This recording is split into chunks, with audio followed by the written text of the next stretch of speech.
Miles Bridges looks like he has not missed a beat whatsoever, and his return is obviously playing an important part in the dynamic of that Charlotte Hornets roster. Look, what more can be said about it? The chemistry he had with Lamelo Ball over the past couple of seasons prior to this whole incident taking place was incredible. They've got a really good dynamic, and I think the skill set that Miles Bridges offers, 6'6", can shoot the three ball. He's versatile. He's athletic. He's really important, and you could see in those first couple of games how much of an impact he did have with the Charlotte Hornets. But yeah, I think that's speaks for itself, and I think with him in the lineup, you can definitely look at that Charlotte Hornets team making a lot more noise than they did to start the season off without him. So yeah, I think that's a big inclusion for them. Yeah, 100%. Like Miles, Lamelo, that chemistry that they do have, absolutely insane. And when you add that to the core of Brandon Miller, that's just a really exciting trio. And we've seen with Miles obviously they've had 2 really quality wins over 2 really good teams. So, I mean, Miles, whether he should or shouldn't be playing, that's another question. But there's no doubt Miles is just, as an individual talent, he's just so damn good. Really underrated, 20-point-per-game scorer. Definitely flies under the radar. Kind of like, I don't know, he's like a Zion-esque. Yeah, Zion light. 100%. With not as much brute and there's not as much bruising, but in terms of, pardon the pun helps. That was a bit ironic. But at the end of the day, I think in terms of what he does bring to the court, that left-handed, that left-handedness that he does have, obviously it makes it tough to guard because you see across the board with left-handers, historically James Harden, Zion, they're tough players to guard because it's a bit awkward being a defender having to try and predict what a left-hander is going to do. But in terms of, his skill set's second to none, like we said, and I think watch this space, the Charlotte Hornets are going to win a lot more games now. Whether that's enough for them to get into the playoffs or, the play-in, that's a different story, but I like the dynamic they have, and I think Brandon Miller being there alongside Miles Bridges, they offer 2 different kind of playing styles. I think they complement each other well pretty much. So I think, him being back in the lineup is going to definitely help them. And that's pretty much all that's to be said about that, I guess. But I'll move on to the next key takeaway, and that is James Wiseman doesn't fit in Detroit in any facet of the imagination. I just think, obviously, Wiseman, pick number 2, 3 by the Warriors, once upon a time, number 1 player out of Memphis. Didn't play a full season at the collegiate level, but Wiseman was just so good, projected to be such a great center, such a good back to the basket big, someone who can operate easily on the low block. He has a nice mid-range jump shot. He has good touch, and he can block shots. And obviously, he's a hell of an athlete, but I just don't think it's going to work very well in Detroit. I think they already have Isaiah Stewart, who's playing really well, even in the starting lineup or off the bench. And then Jalen Duran, no secret. And even Marvin Bagley, I would say he has his moments too. So I just can't see a world where I think Wiseman will have a bad NBA career. Not necessarily do I think he'll ever be one of the perennial bigs in this league. It's pretty hard to see, to be honest. Yeah, it's an interesting one. We spoke about it last week with Davion Mitchell being drafted into the wrong situation and being put into a situation where maybe, he wasn't able to fully flourish. A guy like James Wiseman, I think it would have been maybe a better situation for him, as bad as this is to say, was to get into a situation where, they were losing a number of games, the team he went to, rather than going to a successful team where, the rotation was pretty, sorted before the season started, who was going to be in that starting lineup, who was going to obviously get key minutes. So for him, not getting that consistency and confidence, not only in his body, but in his form, game on game, probably hurt him early on in his career. And it's hard, like I said, we spoke about this as well. When you lose confidence early on in your career, it's hard to get that back. He showed glimpses from time to time in Detroit of what he can do and those flashes of brilliance and what made him such a highly touted prospect, not only coming out of high school going to Memphis, but obviously being a top 3 pick in the draft only 3 years ago. So like you said, I'm not going to give up on James Wiseman. I think he's got an electric skill set. He's got a long wingspan, can block shots. I think it's just about getting confidence, repetitions, getting all that, health back in his body that he needs to get. And once that all comes together, I think, you know, he can definitely have a prosperous NBA career, whether it's like to a star level or whether he reaches that potential that we once saw from him or once hoped from him. That's a different story. But I think in terms of, you know, being able to play an important role on a team, I think he can definitely do that. So fingers crossed for James Wiseman and he can turn it around. But I think the Pistons is in the right place for him. Yeah, 100%. Like, and we saw like at his time at the Warriors, I remember that clip. Draymond's like, has he taken a bad shot? Has he missed one? Have I? So has he. Don't get down on yourself. Like, I do think he had the right vets around him. To me, he's like, honestly, his skill set, it's like a Derek Lively with a shot. So he's obviously valued. But even like a guy like DeAndre Ayton to an extent, I think, you know, DeAndre Ayton being thrown in as the starting center right away in Phoenix, although he didn't, again, even live up to his potential to some extent, he did get more exposure early on and, you know, got a lot more minutes and a lot more confidence instilled in him. Obviously, how that tenure ended in Phoenix is a different story, but I think on a whole, yeah, that's a similar kind of skill set, a 7'1" center with, you know, long arms, explosive, can block shots, and obviously has, like I said, a versatile offensive skill set. So I think DeAndre Ayton's probably his closest comparison, but I like the Derek Lively comparison as well. But I think, yeah, he just has to get confidence back, and I think it's a matter of no time before James Wiseman can start to impact games at the NBA level. But yeah, again, how long he stays in Detroit and how long he's in basketball purgatory, is my favorite saying, is a different story, but we'll just have to wait and see. My next takeaway, the Orlando Magic look legit right now. They're 11-5, and they're on a 6-game winning streak. They just knocked off the Boston Celtics. They're looking dangerous. I mean, the chemistry, you know, the second unit that is coming off the bench and contributing right away, Cole Anthony, Mo Wagner, Gary Harris. Shout out. I don't know what's gone into this guy. He's a defensive anchor. This guy is crazy. Like, remember how sick Gary Harris was back in the day? 100%. He was at 2 arm sleeves. Yeah, he just looked like a star. But even in high school, he was the man. He played in the Nike Hoop Summit. You know, he was one of the best prospects coming out of high school, and then going to Michigan State. He obviously, you know, we knew what kind of talent he had, but I think he sort of, again, maybe went to a situation where, I don't know, it wasn't the right one, but he had his moments. He did have his moments, and I think he's a really solid NBA player. Stopper now, though. I love it. But that's the thing. People embrace their role, and I think to have a long, prosperous career in the NBA, you need to be able to embrace a certain role that's, you know, asked of you by your coaching staff, by the organization.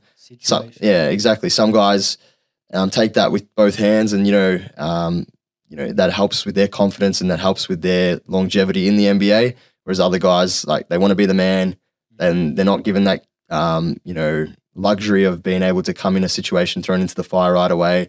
And then, yeah, it ends up turning badly for them, and they don't have like Trayvon Duval, for example, you know what I mean?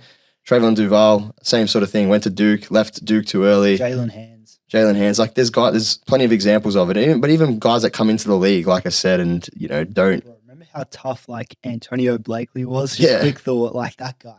Ooh. But just like, yeah, Alonzo Trier as well. You know what I mean? He wanted to be just a pure scorer, but like the Knicks eventually didn't need a guy that could just put the ball in the bucket. They needed more of a sacrificial role, a team kind of role. And at the end of the day, that's what happens. But Gary Harris has taken it with 2 hands. But going back to the Magic, because we got a bit off topic there, but going back to the Magic, you know, like Paolo, after his slow start, has really come into his own. Franz, you know, I expected a breakout out of him. He's playing really good basketball at the moment. Who else can I name off that? Anthony Black, even, like, he obviously... Cole Anthony. Jalen Suggs, you know, shout out. Yeah, he's leaps and bounds. Yeah, he's not shooting the ball awfully well, but look at a guy like Goga Bitadze coming in and, you know, just playing that vital minutes, especially with the absence of Wendell Carter with that fractured hand. And then Markelle Fultz is out with left knee tendonitis, and to think that they're actually getting on this winning streak without Markelle Fultz, maybe that's a sign. Markelle, move on. I love Fultzy, but like, no slander of Markelle Fultz, but you know what I'm saying. So Howard in the G League, yeah, exactly, like 40, which good signs. But yeah, Mo Wagner had 27 today. Like, if you can get that out of your backup center, plus 15 in the box score, it's crazy. But I think, like I said, they just got really good chemistry. They gel quite well as a unit. Joe Ingles, underrated acquisition as a veteran who's experienced a lot of playoff basketball and, you know, experienced a lot of different things in this league with the Utah Jazz. primarily. I think that's an underrated acquisition. But overall, in a whole, the Orlando Magic really looking solid. Shout out Jingling Joe. 100%. I love that guy, man. He is the sole reason. Shout out to the Aussie because, man, that dude, I don't know if you've seen the Boomers doco, the one that recently came out, but it basically followed Bogut, Mills, Joe as a three and like how they've grown together since they were like under 18s. It's so sick. If you haven't seen it if you haven't at home because it's so good. But, yeah, completely, Orlando they're thriving right now. It's awesome to see and interesting to see what's got to happen now with the whole Fultz and Isaac situation. Well, I don't know. There could be a trade. Like if they're competitive, Vus back home, Levine. Nah, maybe not Levine, but Vus I could certainly see back in a Magic jersey 100% if they wanted to go down that path. 100%. Shout out Jamal Mosley, really underrated coach in this league, a young coach. He's got that group firing on all cylinders. And I think when you have youthful coaching, like as you've seen with Ime Udoka, Joe Mazzulla, I think the playing group just embraces it a lot more. I think some, obviously, organizations, some players, some teams need that tough love, those old school kind of coaches like in Steve Clifford, your Greg Popovich's, all that sort of stuff. But I think the young, youthful coaches in the league are definitely the way to go. And Jamal Mosley's proven that. And obviously, he's got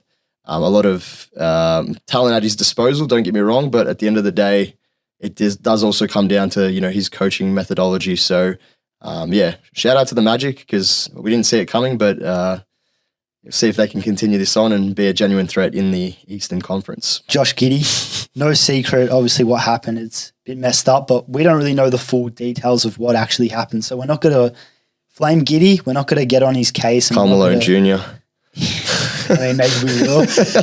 Go on then. Yeah, but it's not even about that. It's just about, I guess, Josh Giddey. He might find himself out of OKC. That sounds wild, but obviously we're not just because of the incident, but because of salary cap reasons and his plateau in production. That's obviously no secret. He's been good, but he hasn't been the same Gidwa that we know. Josh Giddey, he's a hell of a player. Great IQ. But long term, I mean, they got Chet to pay. They got SGA to pay. They got J-Dub to pay.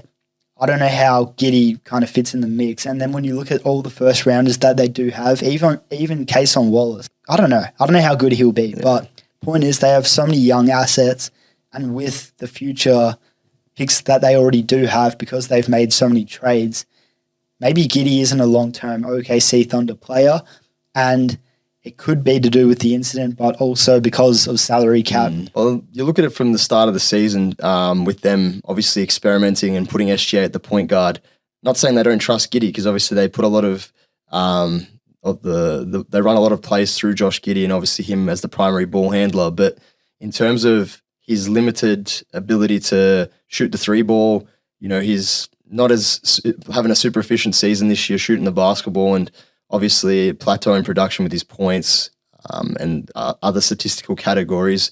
I think that leaves him a little bit more as a potential trade option for them, in terms of trading out picks. Giddey, a team could definitely use Josh Giddey. And like I said, I think if it wasn't already on their minds to maybe like long-term not have Josh Giddey in the organization, maybe this whole incident has just added a bit more fuel to the fire and the icing on the cake as such to obviously make that move, because you saw Chet Holmgren deleted tweets with like him saying, "Oh, my homie Josh Giddey or whatever, my boy, whatever," and then unfollowed him off Instagram. Like the teammates must not have taken this well.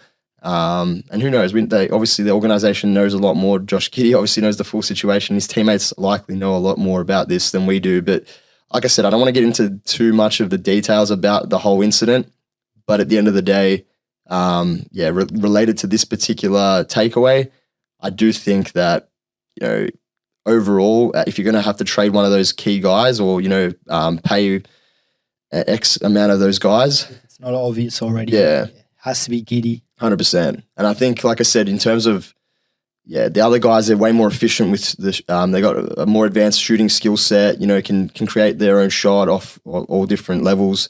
Chet, SGA is one of the best scorers in the league. Even Lou Dort, having a really super season, locks down defensively. So, Josh Giddey is the anomaly in that situation. So I think, yeah, ultimately that could be the move long term for the OKC Thunder. Guy with a similar skill set to Josh Giddey in terms of, being able to pass the ball and, even at the same sort of physical makeup, being 6'7", 6'8". LaMelo Ball, he's back to his best basketball. The start of the season, I had him, I think the first episode of the year, I had him as my biggest disappointment. I was going to put him as my biggest disappointment. I ended up going with Jimmy Butler, but he was shooting the ball terribly. And again, a lot of that came down to the fact that, he didn't have continuity in his game. He was getting the conditioning back, the match minutes that he needed to, the game minutes. And so, that struggle came early, and we had him as our 10th best point guard in our top 10 point guard list, and we're getting flamed for it. Or I was regretting putting him in. I'm like, shit, he's not really living up to all the hype that I've put him in. Maybe people were right about slandering us for the list, but he's come good, and arguably he could be not only 10 but even higher on the list now. The way he's come to and not to. No.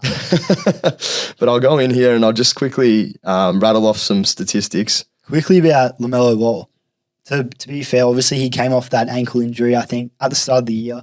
But I think also Rozier and Gordon Hayward weren't playing. So he was dealing with JT Thor, a rookie, and Brandon Miller. He doesn't really have also Mark Williams. He's a great player, but I don't think he ever really started at that point in time. So he was dealing with a new situation pretty much, a new team.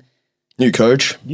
Like, it was always going to be a bit of a struggle. But I think going to that Steve Clifford point, I think from what I've noticed watching Hornets games, he does give trust to players who are playing well in the game. For example, like I made the call early thinking that Brandon Miller wouldn't get many minutes being that he's a rookie, but when he had those games early on where he was, really a key contributor to Hornets, to some of the Hornets results that they had early on in the season with a couple of the victories they had, Steve Clifford showed a lot of confidence in Brandon Miller. So I think if you play well and you show the coach that you can obviously play the right way and, be an impactful player on the court night in, night out, you're going to get minutes. So that's one thing I will revert my comment on that. And I think, he has proven me wrong in that regard, that he can give guys minutes who thoroughly deserve it. But going back to LaMelo Ball, this year, after this poor start that he had, he's currently averaging 26 points per game, 6 rebounds, nearly 9 assists per game, 1.5 steals. He's got his shooting splits back up to where they need to be, 44% from the field, nearly 39% from three. What the hell? 39% from three after, I think he was shooting like 21. Yeah, it was like 6, maybe not 19 or 20%. It was close to that. But since we started recording the last episode, which was on the 18th of November, he had 37, 5 and 5 of that game. He had 34 and 9 against the Knicks 6 days ago. 4 days ago, he had 36 points, 9 rebounds, 8 assists against the Celtics in that victory. And then just a couple of days ago against the Washington Wizards, had 34, 8 and 13. Didn't shoot the ball particularly well, took a lot of shots, but at the end of the day, he had an impact, helped them get the result. So ultimately, LaMelo Ball back to where he needs to be, and him alongside, like I said earlier, Miles Bridges, that tandem, Airbnb, coming back, could be a really big turning point for their season going forward. But he's definitely a key contributor to the Charlotte Hornets, and if they want any success going forward, he needs to continue to play this way to obviously give the Hornets any chance of making the play-in. I mean, he got that 5-year extension, so he's rocking out with Charlotte. He doesn't really have a choice, and he's almost like, if they ever got to relocate again, it's a lot of pressure, but pressure's on LaMelo to lead him to the promised land, not promised land, but to the playoffs consecutively, for them to sustain, I guess, a winning culture, because I mean, the Bobcats, it's a pretty bad transition in Charlotte. I hope they can get there. I'm confident that they can get there. They had that season, they won 42 games and just missed the playoffs. I think Rozier had a career year. That might have been LaMelo Ball's rookie year. But yeah, I'm confident that they can, especially if Miles and LaMelo and Brandon all stick together and cause some damage in the East for sure. So this next key takeaway, Scoot Henderson is going back to the G League. Is that questionable? Is it not? I don't really know. He's coming off an injury, so I assume it's off that. And maybe obviously the confidence hasn't really been there to start his NBA career. And we know last year with Ignite, I guess it's probably just to get his confidence back a little bit. Goggle Scoot though, how about that? He's looking good in the goal. Yeah, I don't really know. I don't really have too much to say about this. I just feel like, yeah, it's a key takeaway. Like seeing the pick 2 go to the G League. I don't know when the last time we kind of saw that. Maybe Wiseman, but yeah, I just thought it was interesting because obviously Portland are rebuilding and kind of just want to give as many minutes as he possibly could to a guy like Scoot Henderson in his rookie year to give him the keys early, even if he struggles. Think about it. They're not competing for anything. They're like close to the bottom of the Western Conference standings.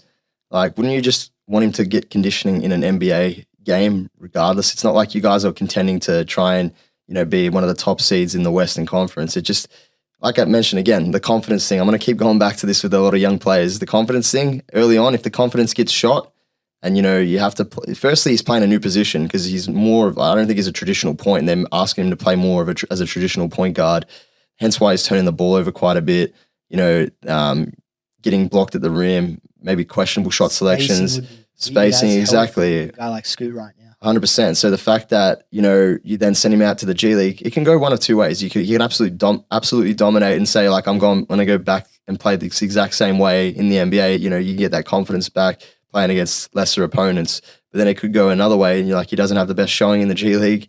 And then that could be career ruining. Like that could derail your confidence so much so where it's like, what now? Yeah, I agree. Two ways, but I think Scoot, he's a gym rat. We know that. Yeah. I think he will bounce back and I think he will honestly have a pretty solid rookie year. It could be like the back half of the season emergence, a bit like Trae Young. A lot of people wrote Trae Young off early in his rookie season. Shot the ball terribly, starting off in summer league, and it then can transition into the season probably in the first 15, 20 games, if not more. And then after the All-Star break is when he really erupted, and there was arguments to be made that Trae Young should be the rookie of the year over Luka Doncic, which I was absolutely laughing about. But at the end of the day, there is ways guys can obviously emerge in the second half of the year, and vice versa. Guys who started off the season quite well, coming straight into the league like a house on fire, plateau a bit. Like you look at Paolo Banchero, he still had a great rookie year, obviously won the rookie of the year, but his second half of the year, you could argue that Jalen Williams was the rookie of the year for the back half of the season. He did make a strong case towards the end of the year to be, right in that conversation. Obviously, we still saw that Paolo take that award out. But yeah, I think Scoot definitely has all the tools. He definitely has the work ethic to obviously be great, but we'll just have to wait and see and hopefully. Very quick. I feel like Coach Chauncey, if there's any coach who can get that mindset into him, it's him, because obviously Chauncey picked 3 by the Celtics early on in his career. He was labeled a bust. He wasn't very good point guard, just like Scoot is. So he's got the perfect coach around him who's probably has gone through the exact same thing. So I think he's in the best position that he possibly could be. I mean, he's got the keys to the organization. He has a head coach who's been in the exact same position that he has been, who's probably gone through the G League or the D League back then. I don't know what it was called. So, yeah, hopefully Scoot gets it together. But I just thought that was worth mentioning. 100%. But going on to my next point, the next key takeaway from the week was the Denver Nuggets without Jamal Murray. We mentioned this in the last week's Fact or Cap segment about, can they be genuine title contenders without Jamal Murray in the lineup? But I'm going to say that Denver Nuggets without Jamal Murray and their depth chart on a whole, there's holes in it, and it doesn't look great right now for the Nuggets. They just lost again today to the Houston Rockets. I think they've lost 5 out of their last 6 games, whatever it may be. But yeah, that doesn't look great. And obviously, yeah, Christian Braun has stepped into that role that Bruce Brown left after obviously leaving the Nuggets, going to Indiana.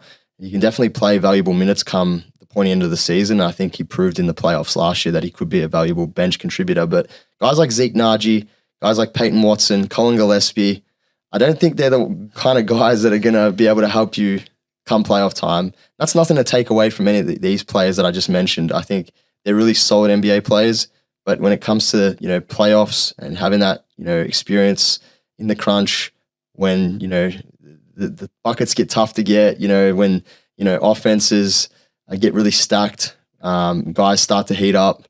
I think, it's going to be tough for the Nuggets to repeat if they continue on with like this without Jamal Murray, most importantly, but then obviously their bench depth is leaves a lot to be desired. So I would love to hear what you make of this. I guess for me, it's before this season and even last season, when I thought of the Denver Nuggets, I thought of, Will Barton coming off the bench. I thought of Malik Beasley coming off the bench. I thought of Busy Bones coming off the bench, like lighting teams up. I don't think they really have that anymore. I don't know who that guy is. I mean, there was a stint where I think what's his name? Peyton Watson. Peyton Watson looked really, really good out there. And I was like, this is the guy. He can be the shot blocking guard who can, be like a threat like Busy Bones was, or Bones Highland. But besides that, I wouldn't put that much pressure on I think he's a sophomore year. Second year player. Yeah, I wouldn't put that much pressure on a second year player. I think they need someone to come off the bench who can, they need Malik Beasley back. I don't know who that guy is, but they need someone like that back on the team. Even a guy in a free agent. Evan Fournier, bring him back. Wait, he was at the Denver Nuggets, wasn't he? Yeah, he was. Yeah, it was his original team. Hey, New York don't want him. Yeah. I think they could get him if they have someone with a decent sized contract who isn't really playing. I genuinely think though that when it does come to the trade deadline or just prior to it, they are going to make a move or they're going to sign someone. Yeah, like Evan might get bored. Yeah, 100%. The Denver Nuggets have to do something, just regardless of what they're doing with their starting lineup. I think there's no issues there. It's more, like I said, the depth side of it, and Jamal Murray not being there, Jokic having to carry the load. For a man to have 36, 20, and 8, and then still lose the game by 20 odd points today. Yeah, that's wild. It's pretty crazy to me, and that's the thing. We're going back to the point again from a few seasons ago with the Jokic slander, saying he can't win. Well, what more can the man do? Look what he's been putting up. The numbers that I showed you, minus that game that he got ejected in, he's putting up crazy statistics and putting up, everything he's doing everything he can for that Nuggets team. And again, guys around him have to do their part as well. And I think, like I said, that just shows how valuable Bruce Brown's departure really is to the Denver Nuggets. But I'm going to go just rattle off some results from the last week. So when we filmed on the 18th, they lost to the Pelicans by 5 points. They lost to the Cavs by 12. We know the struggles that the Cavs have had to start the year. They beat the Pistons, but this is a Pistons team who've only won 2 games all year. They only beat them by 4 points. The Orlando Magic, yes, they're on a hot streak, but the Nuggets, you should expect them to knock the defending champs. Yeah, 100%. So 5-point loss there. And then today in the in-season tournament, they've officially been bowed out of the in-season tournament. So 19-point loss to the Houston Rockets. And his protege, Jokic's protege, had a pretty good game himself, 21, 15, and 8. Jokic today, 38, 19, 8 with 3 steals. Incredible. He's put the team on his back. I've never seen a man have to shoot 31 shot attempts. This is Jokic. 31 shot attempts in a game. Jokic does not want to take 31 exactly. shots either. He doesn't want to be that guy. If anything, swing the rock MPJ. I don't know. Someone's got to step up, whether that's Aaron Gordon, whether that's MPJ, whether the absence of Jamal Murray. You're right. I don't think that they can get it done. I think they'll be a playoff team. Jokic is too good not to lead the team to the playoffs, but yeah, I don't think that extra scorer is just so necessary. 100%. Sorry about that.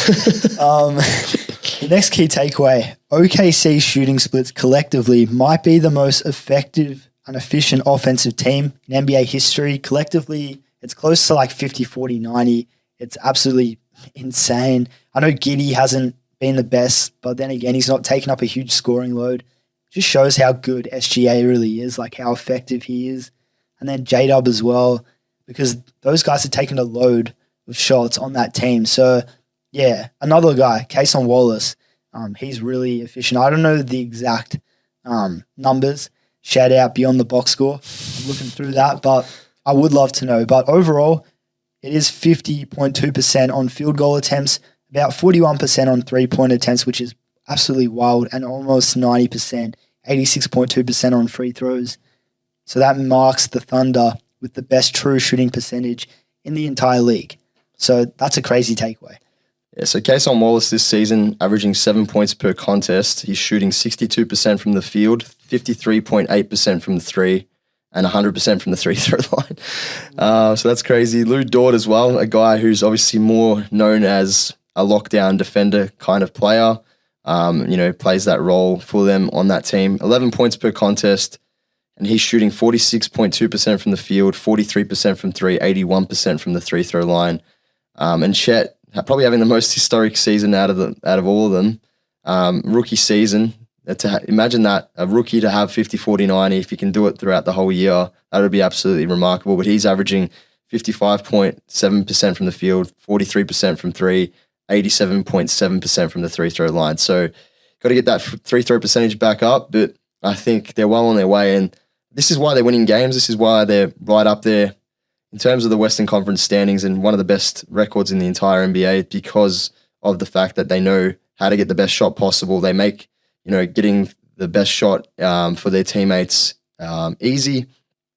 And yeah, they just swing the rock. They play really good team branded basketball. There's no egos. No one's coach's name. Mark Daigneault. Yeah, Mark Daigneault. I think you had him coach of the year in the prediction award, which is a crazy call by you because damn near I think you're going to be spot on with that one. Once again, Danko just slowly ticking them away, man. Like, I would love to have a video where it's like everything Benchmark was called in the entire year and just put it all together. I've got the receipts. I've got receipts for a lot of other things as well. Called Tyrese Halliburton, an absolute stud. 6 months out from the draft. Derek Lively before the draft. Yeah. There's plenty more. There's plenty more. We'll get to them. There's been some, obviously, make that video. We don't always get it right, but the ones we do get right, they're quite, bold ones. And, I think we do get it right for the most part. So, yeah, we're going to do a video. Stay tuned for that one. That hot take video, might have to revisit because I think there would be some in there, some gems for sure. 100%. There's going to be some terrible ones, but that's just how it is across the board. But, yeah, OKC, we'll ignore really incredible to start the year off. And the fact that they still have so many draft picks to come and the fact that, they've got such a good stash of young talent, they are a very scary sight for many years to come in the league. And a lot of teams should be scared about this rebuild and how quickly it's come along. And, yeah, fingers crossed that it continues on this way and we can see some success for that young core. And obviously OKC never had the fortunes when they had Russell Westbrook, Kevin Durant, James Harden, Serge Ibaka. They didn't have the fortunes to obviously win a chip. Ran into an absolute steam train in LeBron James when he was in his prime at the Miami Heat. But at the end of the day, I think, bit of nostalgia.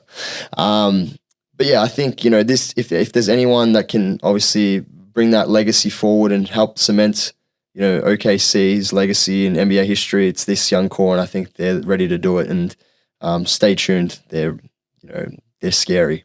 Them and Indiana, probably the most exciting teams to watch right now, I reckon. 100%. Entire league. So fun. Like, that's the kind of basketball you want to watch. You want to watch fast-paced. Even the Kings are up there. Like, I don't even like Sacramento, but like watching Fox just go to work.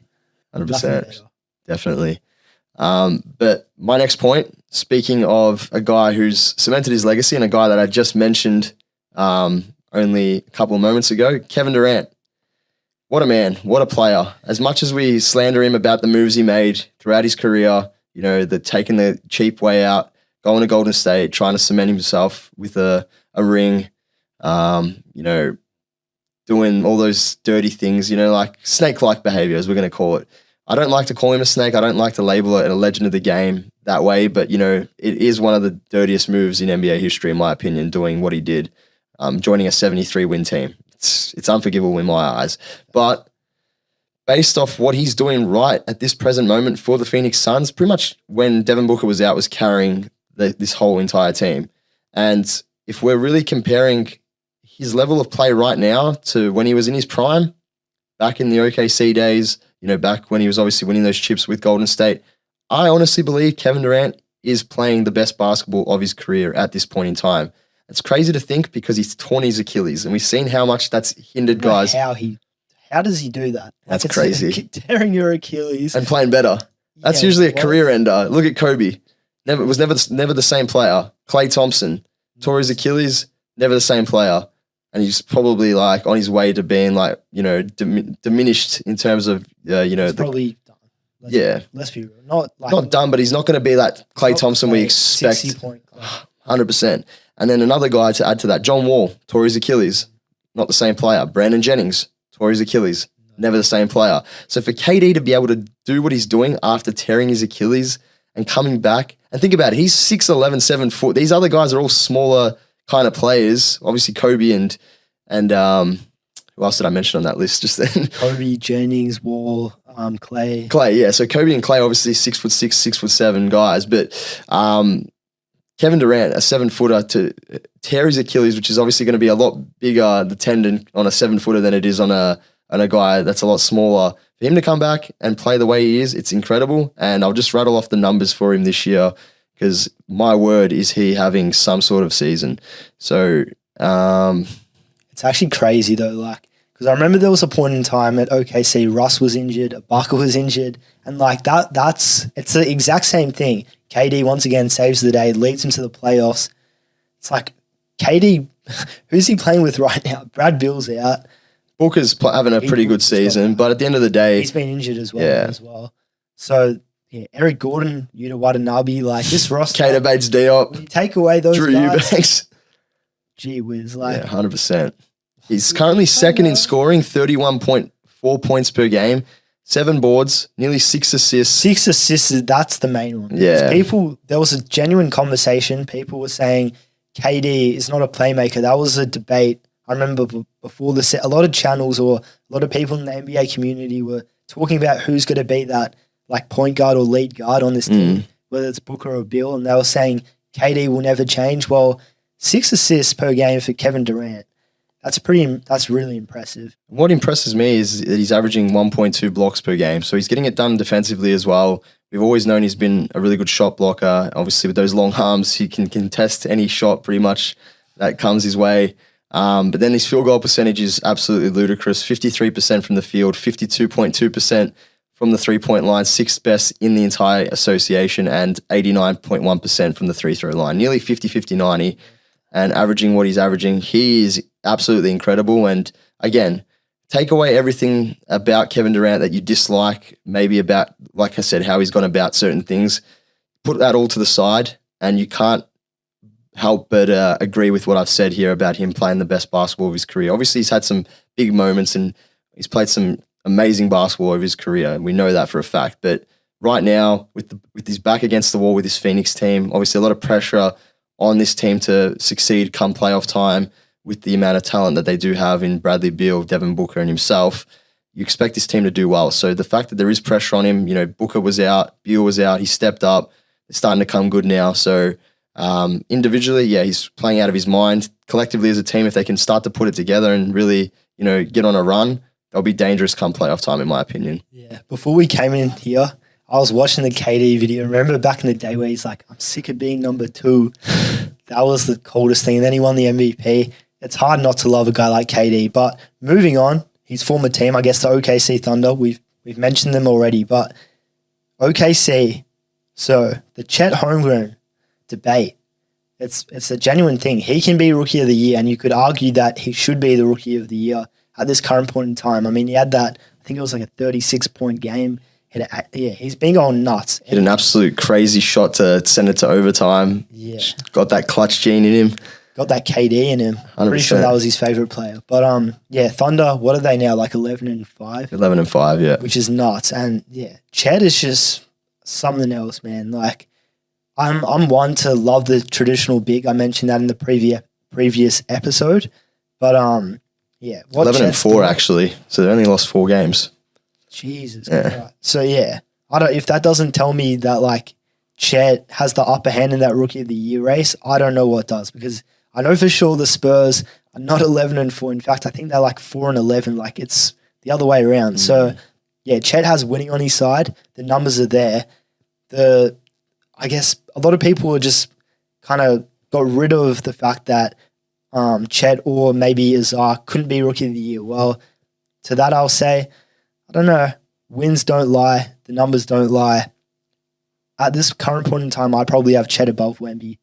I have to agree with you because, yeah, Wemby's putting up great numbers, but the efficiency is just not on the same level as Chet Holmgren. He's 55, 43, and 87%. 3 from 3? Yeah.